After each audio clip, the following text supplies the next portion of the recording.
Depuis la pandémie de Covid-19, le monde fait face à d'importants défis aggravés par d'autres crises politiques telles que le conflit en Ukraine, l'impact du changement climatique. Ces événements ont engendré divers problèmes, une accumulation de dettes pour de nombreux pays africains. Selon le FMI, le ratio d'endettement moyen en Afrique subsaharienne a presque doublé en seulement 10 ans, passant de 30% du PIB à la fin de 2013 à un peu moins de 60% du PIB à la fin de 2022. Today, the investment climate on the continent. Aujourd'hui, le climat d'investissement sur le continent est largement impacté par les incertitudes mondiales. Depuis 2020, lorsque la pandémie de Covid-19 a frappé, le monde faisait face à d'importants défis. La crise du Covid-19 n'était pas encore terminée que la crise en Ukraine a éclaté. Tous ces événements ont contribué à aggraver les problèmes existants, notamment celui de l'accumulation de la dette pour les pays déjà lourdement endettés à cause de la pandémie de Covid-19.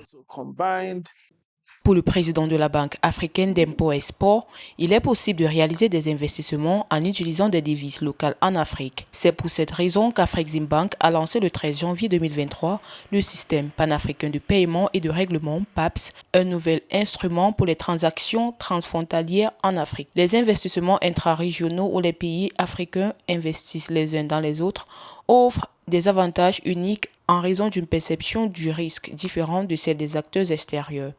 Bien que les investissements directs étrangers ne soient pas aussi élevés qu'auparavant, il existe toujours des flux notables vers les pays africains. Selon le rapport sur le commerce africain 2023, la croissance du PIB de l'Afrique a atteint 3,9% et le commerce des marchandises a augmenté de 20,9% en 2022, dépassant la moyenne mondiale, d'où l'importance des chaînes de valeur régionales dans la transformation structurelle de l'Afrique, notamment dans le contexte de la mise en œuvre de l'accord de libre-échange continental africain ZLECAf. Africa Direct Investment Narrative, that is intra-African. En Afrique, il est possible de réaliser des investissements en utilisant des devises locales.